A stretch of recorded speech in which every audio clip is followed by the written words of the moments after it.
to figure out what other people want, need, desire. You have to understand them. And it's always harder to understand other people than to understand yourself. It's always harder to know what other people think about, what they want, what they desire, than to know what you desire, you want, you are attracted by, you are interested in. And you have much more chances to correctly reflect and comprehend what is that you want and like and attracted by than that what other people are.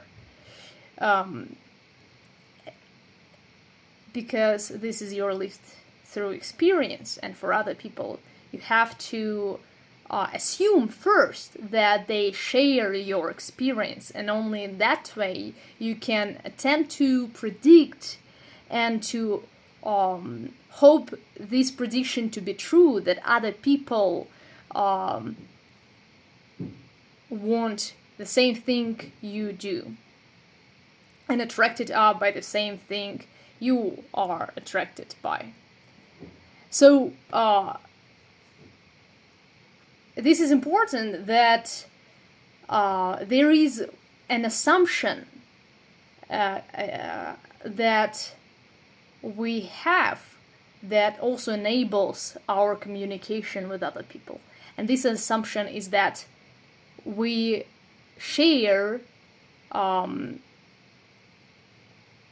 we are similar in our experiences because we are similar biologically, right? So we treat other people as if able to comprehend what we attempt to communicate, because we assume that for the reason of our biological similarity, they probably would be able to understand what I do, they probably kind of, experience the reality the similar way I do. We have this assumption. And because we assume it, we can express the meanings we perceive in the world and hope that it will be recognized. And when other people, they show signs of understanding what we mean, then we kind of confirm our hopes that other people would understand us. And we also confirm our beliefs that other people have a similar experiences to others, because they have a similar way of comprehending reality as we do, right? So they have similar sensation, perception. Because biologically we're similar, and this is the underlying assumption. This is the underlying assumption of our communication and cooperation. This is the hope that we have, not only like more of knowledge, because it's the justified belief, right, that other people would understand us. And on this assumption, our communication and cooperation is built, and also language is used, right? So a language is a shared meanings. The words that we use as linked to, assigned the meaning that we put in them. But in order for others to speak our language, they have to be able to recognize and understand and comprehend the meaning that is linked to the words we use. And if they would have a different capacities for understanding and a different capacity for experiencing reality, then it would be unreasonable to completely hope that they would understand us. That's why our communication differs when we talk to animals. because we do talk to animals, we change the voice and the way we speak. We try to simplify it in as much as we can. We try to manipulate their understanding with our tone and voice. When we're friendly, when we want to express it strongly so they would understand. Because we know that our capacities for the comprehension differ from that of animals. And when we want to kind of punish them or warn them not to do something, we also change the tone. We use we have a stronger use of gestures, and we also, can threaten like with with gestures when we want to warn them, because kind of we need to put this on for them to be able to understand us. So we need to kind of maximize it, so it would be, completely easy to recognize this as something negative or something positive. That's why we do this baby voice when we want to show our friendliness with animals, and we need to, because we have to make it easier for them to understand our intentions. Alright, and so our language with animals differs because of the biological capacity for the comprehension, because of the biological difference. Right, and also because they verify it through what they do. If we would have the biological difference, but suddenly these animals would behave as humans, as if they understand completely everything, we would adjust accordingly our language and communication. But they rather confirm it, So why is it important? It is important because we have to understand, what does this underlying assumption mean? To me, one of the things what it means that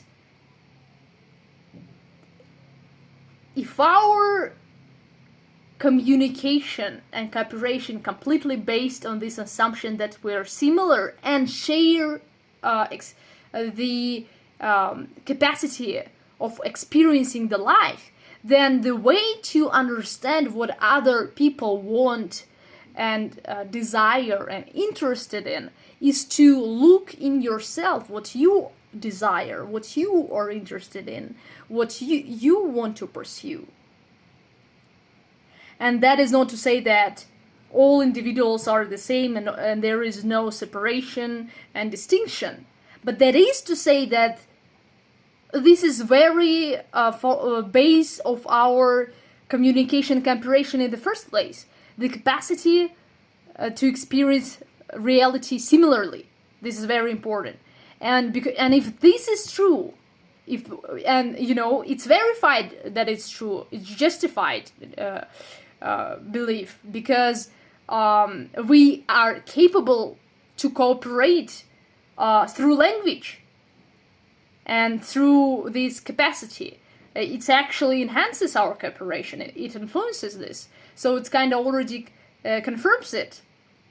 And knowing that, we can say, well, right, see how important communication is, see how important and how much we can actually communicate with each other, how we're dependent on this communication, and how strongly it works, how strongly it improves the relationships, or just influences it. So maybe there's some truth to it, and if the truth to it is accurate and confirmed, then what it would mean for you, it would mean that it's true that you don't know what other people think, and that it's true that you don't know what other people desire. But if you know what you think about, and if you know what you desire, by knowing yourself, you can know others better because of this shared similarity. And when you leave yourself out, when you stop being able to comprehend yourself better and better, when you stop living by your own interests, by your own thoughts, and by your own lived experience, how will you be able to live by by someone else's thoughts if you don't know them, So what I'm trying to say is that the very reason you're capable to understand others is that you have the self-awareness that allows you to comprehend yourself, and then you assume the similarity that you have with others. You don't know their thoughts, and you don't know their desires. You don't feel them actually. But when it is communicated, you start to understand them. And you start to understand them because you have this too. If someone would try to communicate to you what you never experienced and never seen, never been able to comprehend, never perceived, that would be exceptionally hard for you to understand it. Exceptionally hard. You could understand it in a way, but never completely. And for this reason, it's very good that, you're capable to understand yourself. And the more you're capable to understand yourself, the more you're capable to understand others. But what happens when you start to live with the flow? When you start to go with the flow? When you start doing only what other people want you to? When you start live by someone else's thoughts more and more, you start to think less and less on your own, and it's not bad to entertain someone else's thoughts, especially if it helps you to improve your own way of thinking and viewing the world. It's useful, right? But it's useful in combination and not substitution. Because you still need to understand yourself. And if you don't think, if you don't reflect on your own experiences, how will you be able to understand yourself? And so, this old saying, to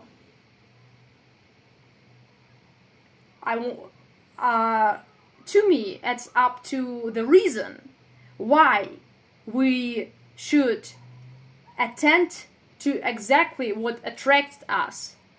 Because as we know first what attracts us, as we know what we're interested in, right? We start knowing this, we might assume, well, perhaps someone else also is interested in that. We are capable to understand others too, and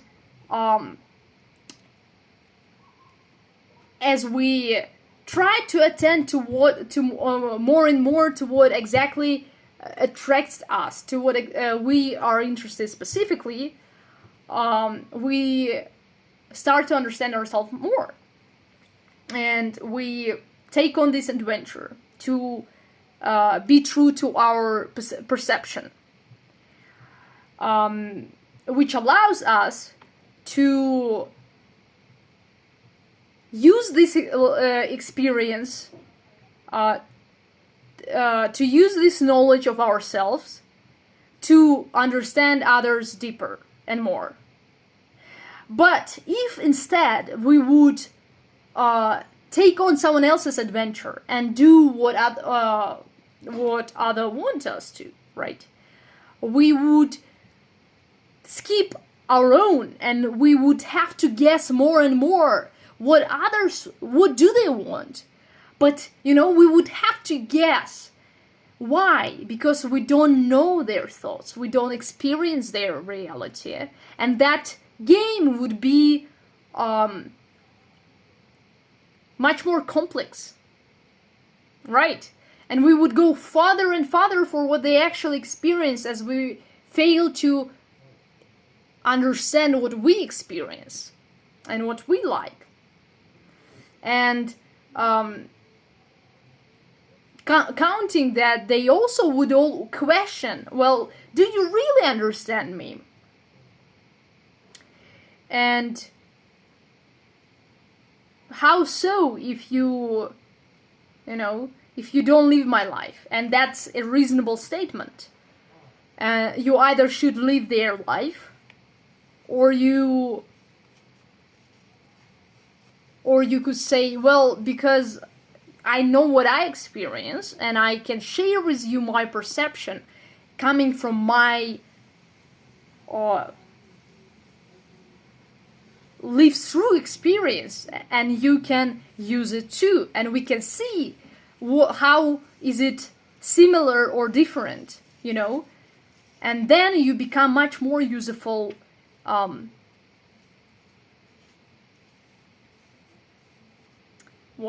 player in the game, because you provide something authentic, and this is your perception, and not just a copy.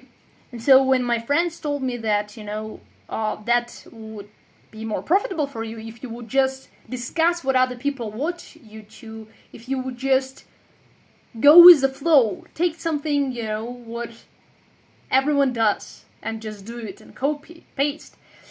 Another thing I thought about is, well, what happens when everything becomes a copy? Or what happens when all people start repeating for someone else? And I think that what starts to be evident is that other people lose capacity for bringing something authentic. Their growth is stagnated. Why? Because it's harder to grow when you don't solve your own problems, but when you attend only what is interesting to others. And it's harder to grow when you don't work on your own weaknesses and strengths. But to work on your own problems and on your own interests and strengths, you have to do what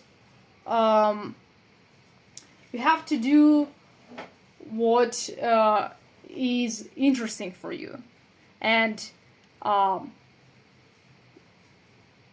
what attracts you by troubling, perhaps, but maybe also attracts by being specifically about your experiences. Those are the things you like. Those are the things you do. This is your kind of life, that is familiar to you, right? But also that is navigated by your own desires and attractions. And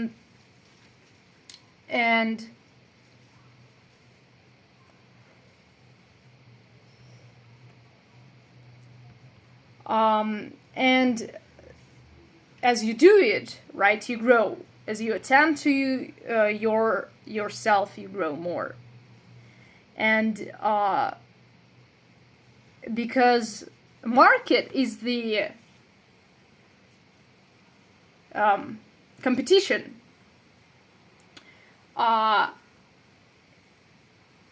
and those who compete better win, you would have a higher comparative advantage if you would produce something and offer something authentic, what others don't offer, and grow in the way that others don't grow.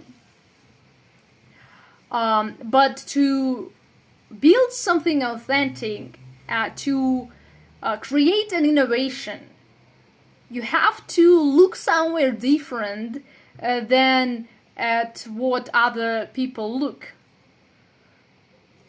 You have to look somewhere elsewhere. But where? Where should you look?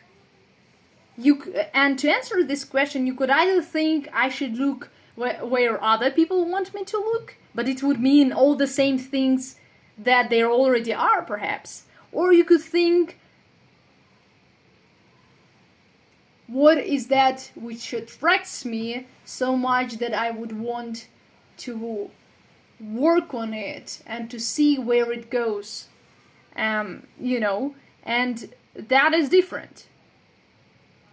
But I believe as you do it, you win the competition, because people who don't think for themselves start to be dependent on the people who are, because those who have always copied don't have not developed the capacity to the creative capacity to build something authentic on themselves. And I don't mean without a team. I mean something that is not at the focus of the masses already. And so it is because as you pursue only that what others do, you skip your own adventure. You stagnate instead of growing, because you don't work on your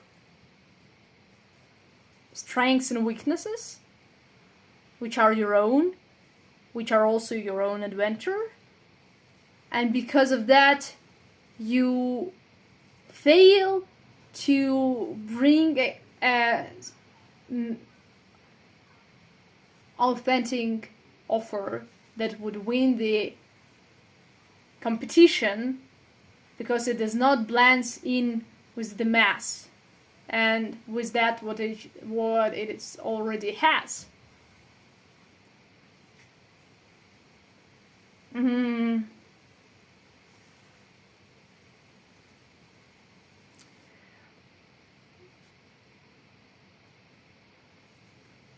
It requires different things to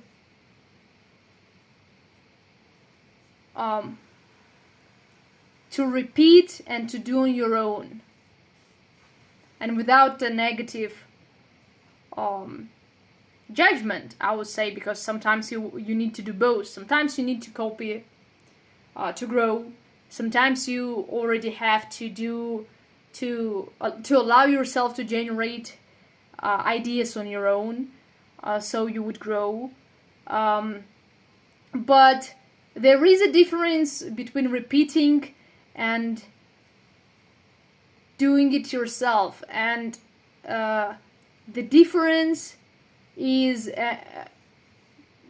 in initiative.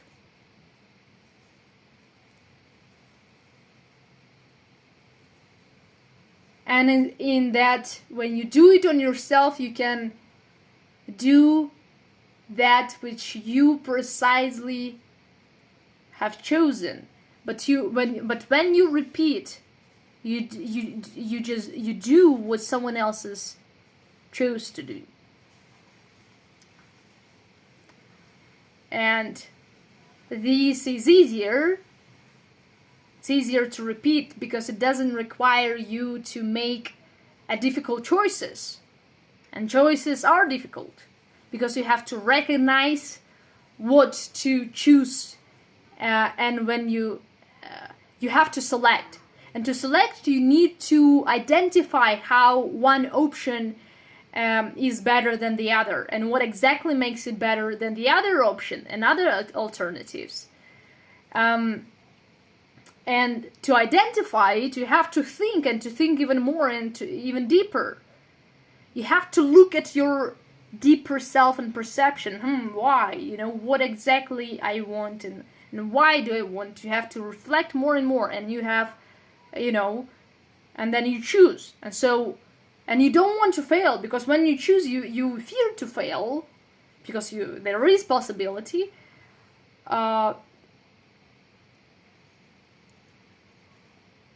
So you fear to fail, and when you're driven by this fear, you try to choose even more selectively.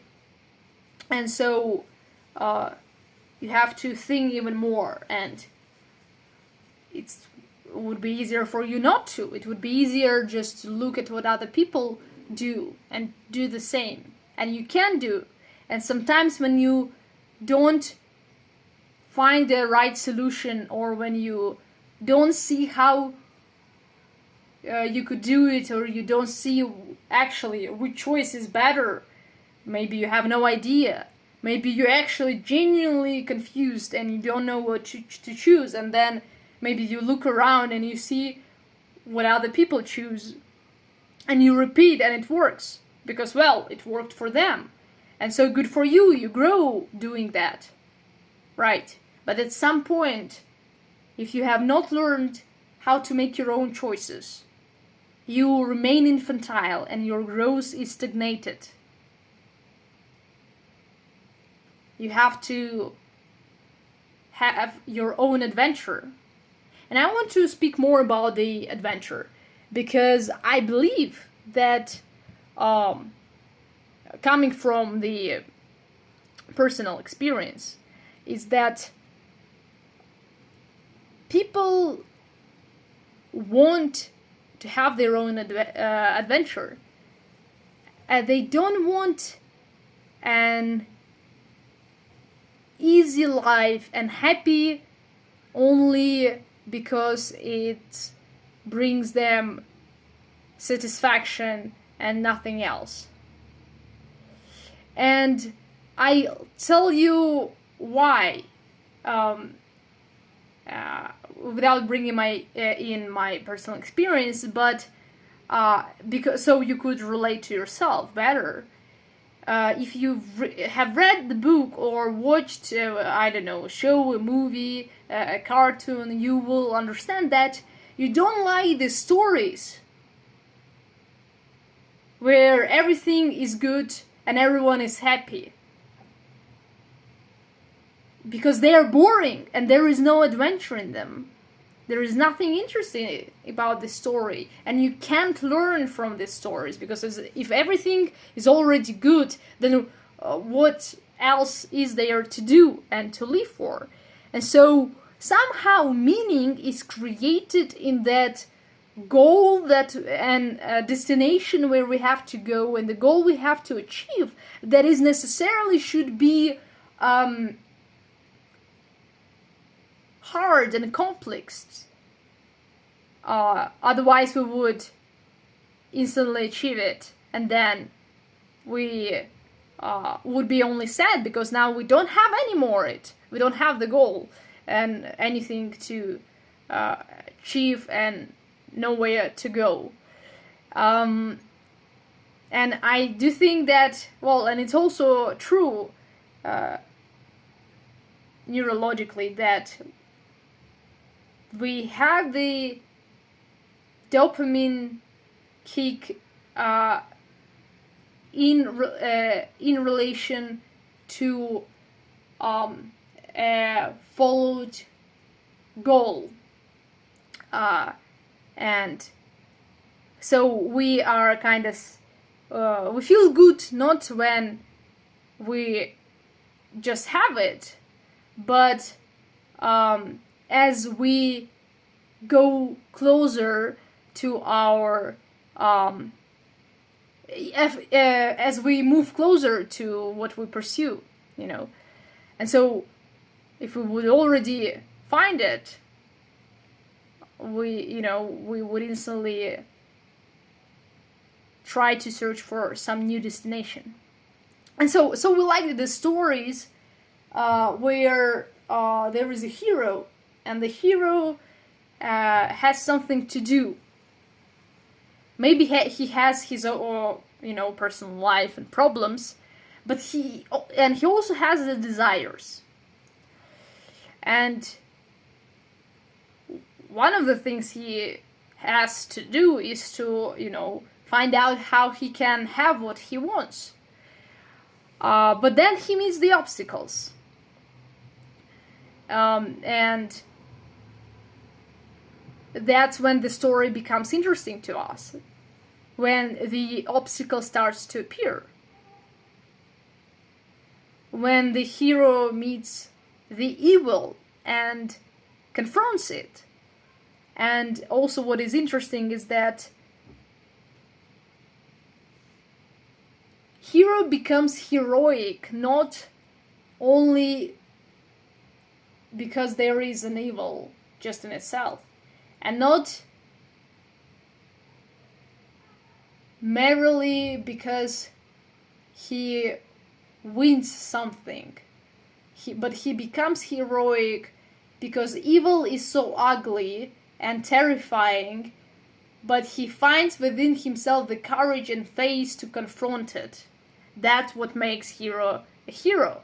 And then he could die, but we already acknowledge a heroic act when hero chooses to find the courage and faith within him and confront the terrifying evil, right? But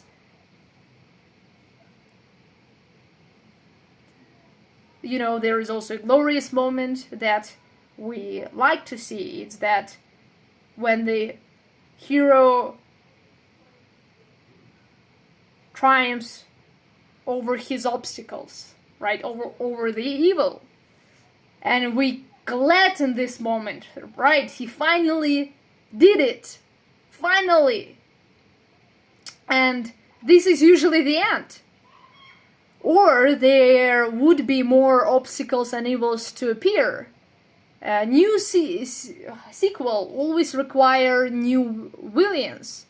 Because what else is there to do if there are no obstacles and villains, right? The whole point of a journey is that you have to progress. And it seems that you progress and grow in relation to your goal as you move closer to it, confronting the obstacles that are exactly the reasons why you are not there, why you have not yet achieved the goal you wanted to. And this is the personal journey of people, and the personal journey of the heroes that we like to see in movies. And when we look at our life, we see the similarities, and I think that to go with the flow is to, like always, at all times, is to skip your own adventure and fail to attend precisely at your own problems, because your problems would be not someone else's problems, and possibly also not those of majority, and possibly also not those which are trending. But that doesn't mean at all that they are less important. Oppositely, it means that they are troublesome to you precisely because you're incompetent to solve them, and because you still want the solution, and because you have to grow, and that's exactly how you grow. You develop the competence to attend to these problems that are troublesome to you. And when you develop your capacities, they become less and less troublesome to you as you find out how to attend to them, as you grow in your understanding. and as you work on your own weaknesses and strengths. And this is your journey, right?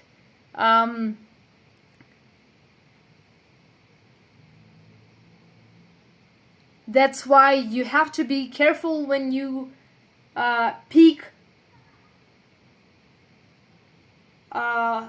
whatever is that which mass chooses, because you are not the mass, and the mass doesn't knows your problems and it doesn't attend to them. The only one who can properly attend to your problems is you, and by doing so to grow. And if you would attend to trend continuously and blindly, you can fail to see what you actually needed. And in doing so, being less and less capable to offer anything of an actual use for this mass, for other people. Because the mass already has what it has, but it doesn't have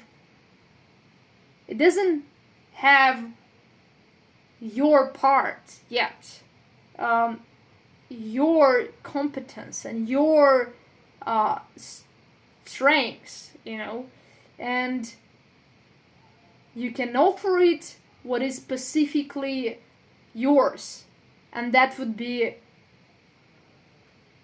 much more useful, and you can work towards developing it within you, so what you offer would be of better and better quality.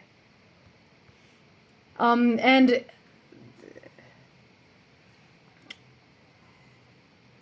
as if it would become useful to you in the first place, because you would grow and be more capable, you would also become capable of attending better the other problems and the problems of the others. And so you would have much more of what to offer others.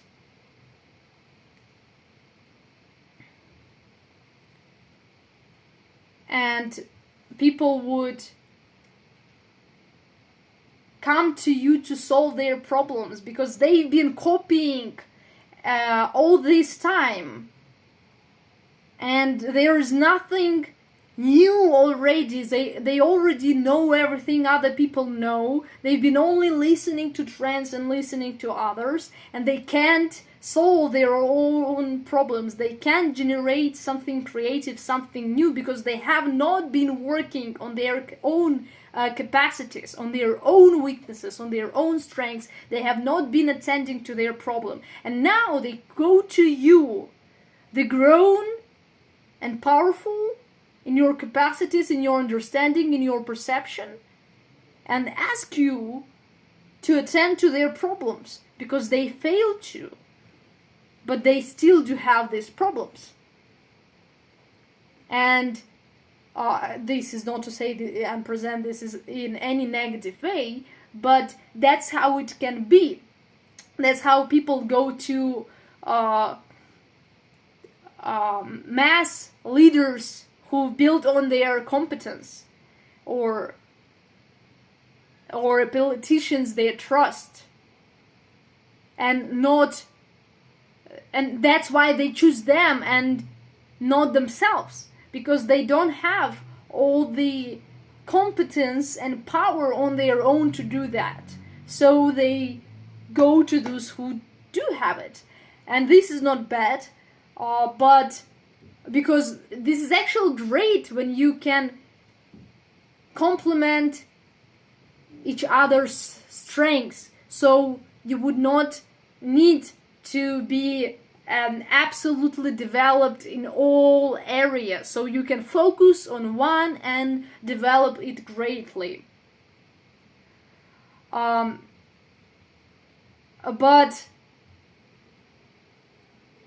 to do that, you would have to build a good trust-based relationship with other people, because you would be somewhat more dependent on their contribution, because you complement each other's, and your relationships would become more and more integrated. And this is great, but the problem is that just as states and countries, the people can be corrupted, because those are like corrupted because of people in the first place, right? So, and corrupted people care about themselves like nothing else, and so they would sacrifice you and your own desires, your own expectations for their maximized short-term gain. And so they could,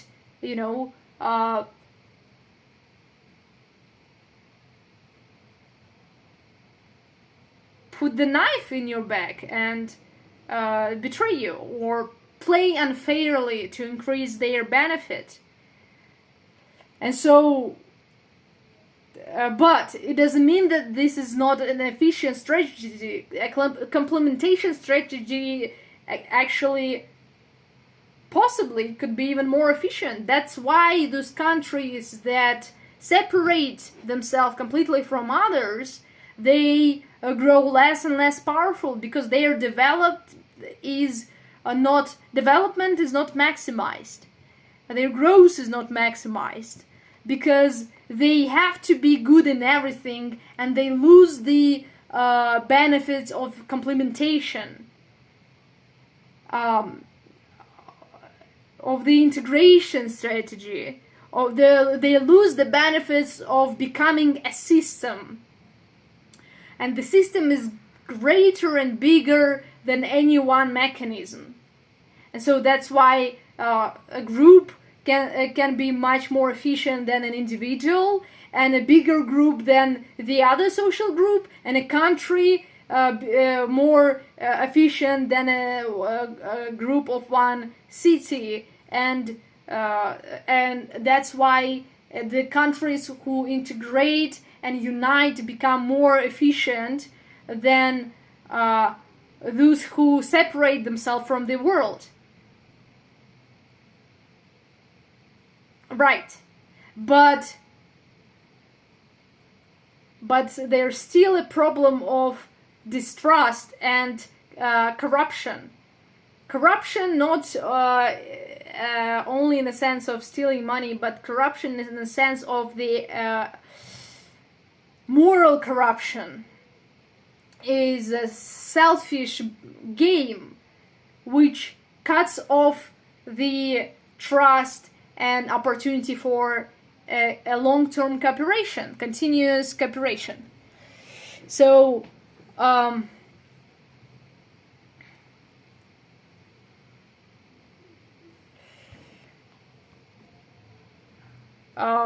why have I been mentioning it? I've been saying that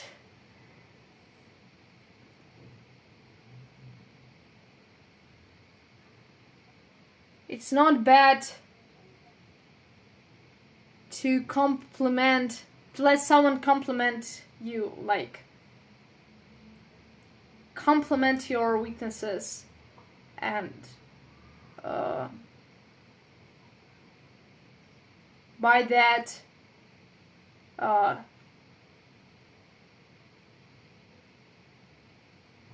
ensuring your growth and abundance of resources. But it's hard to maintain, because it would require relationships to be based completely on trust and understanding. This requires a lot of willingness. It requires lots of sincerity and openness. It requires a truth to be the foundation of the relationships, and this is hard to pursue.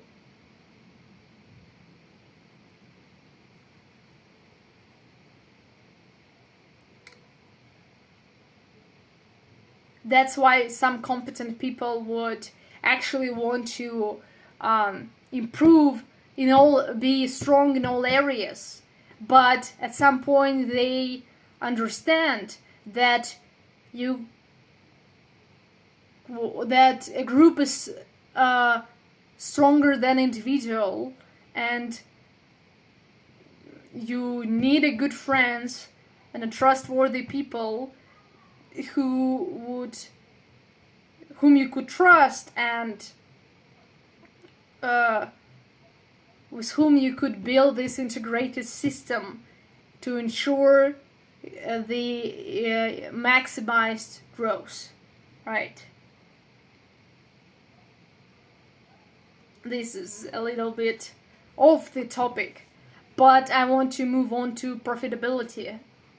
I already mentioned why it's important to have your own journey and to attend to what you're interested and your own problems, not only positive motivations, but only negative motivations. But how about money? Is it actually more profitable to use the trends and to go with the flow? And I would say, these provides you with a short-term gain, undoubtedly, because you would attract all these individuals who are looking for what they want to look, and as you would attract the audience, you could monetize more and do greater money, right? But this would be a failing strategy for a long-term game, because a long-term game has to be built on the truth. It has to have the truth as its foundation, because you orient yourself better when you represent the reality accurately, and you can adapt and work in it better, right? So you want to eliminate all the illusions and lies, and make people kind of predictable to you, not in a way that you regulate what they do, but in a way that you are sincere and open in a communication, and you communicate well, and you let each other know what's happening, so you could adapt better, so you could identify the problems more accurately, and so you would be able to correct them and again grow. But to do what you don't want to, and to copy completely someone else's path, even though you are completely capable of going on your own and doing your own things, is as if lying and deceiving others,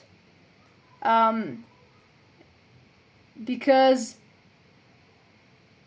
you know something that is specific to you, you have an experienced reality, but you don't present it to them. You present something else, something what they want. You have your own desires, but you don't present them. You present what others desire. You speak about it, you talk about it, you attend to it. So you build a an illusory representation of yourself, which can become pathological, and you can become what you practice.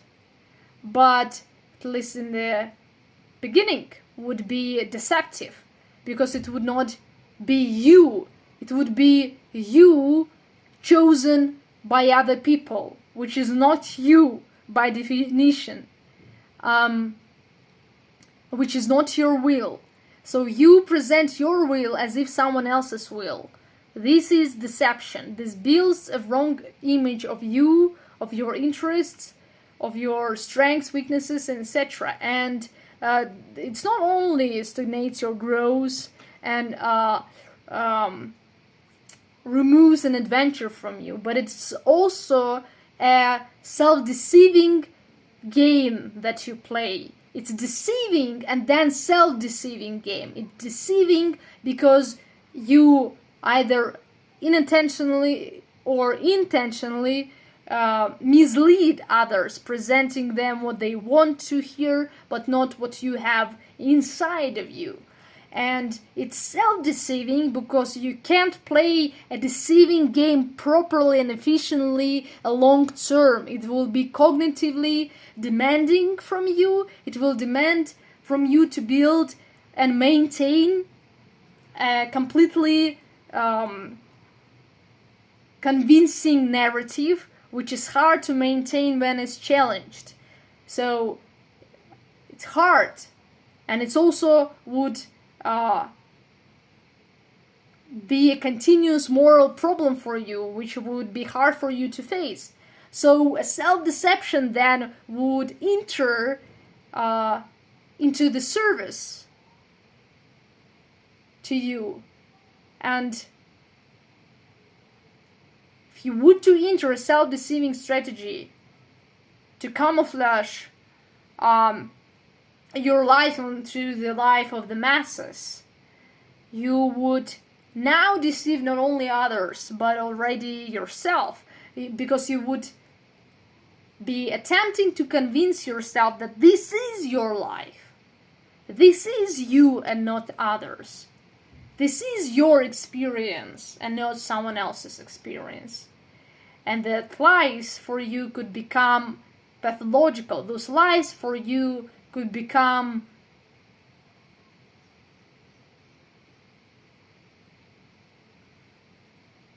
destructive. And for this reason, you have to be careful to ensure that the life you live is protected from the outside and inside lies and deception. But it's hard to do that, because how would you know how to do that? How would you know whether you are deceived and no or no? Because it's easy to say, oh, I'm not deceived. I don't have an inner lies. I'm keep telling myself. I have an accurate view of the world in the sense that I'm completely sincere with myself and what I tell myself. And this could be an appealing to you, but it does not mean that it's correct.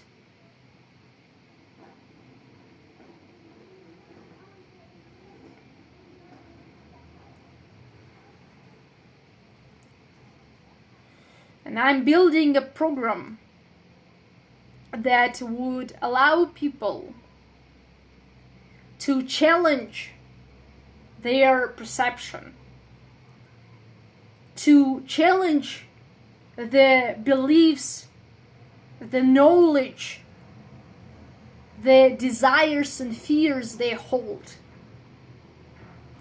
to find out whether or how much of it are lies and how much of it is maintained by self-deception, how much of it is motivated by fear or desire for something and is not an truthful representation of what you yourself experience.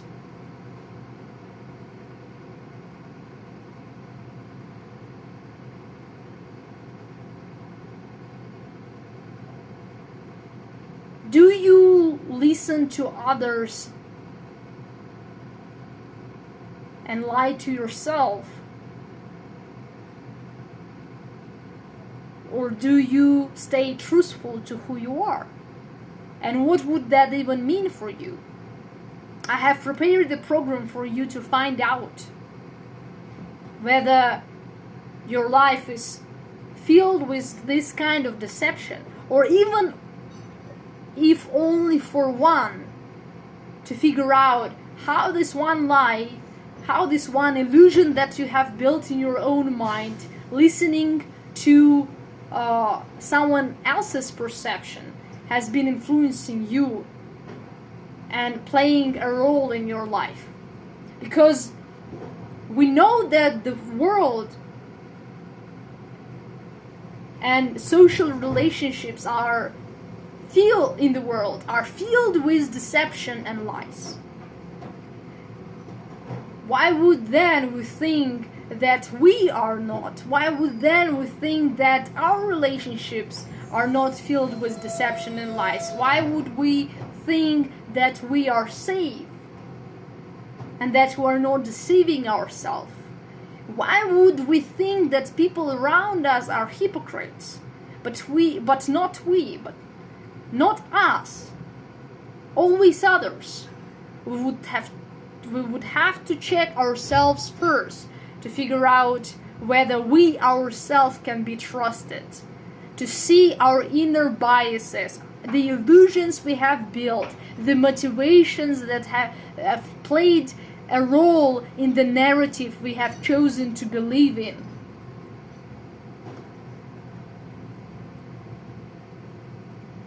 To find this out, I'm developing this program that I will be happy to share with people. For people who do listen now and for people who don't, but hopefully will one day find it meaningful and helpful for themselves and their lives, so they could have their own adventure that would be based on a truth and their own perception, not reductively, as if they would not be able to attend to others and tackle down others' perceptions to grow, but as if just to follow the others blindly and making yourself a tool of the masses and skipping your own story, failing to become the hero in your own story that fights his own obstacles in contrast to someone else's.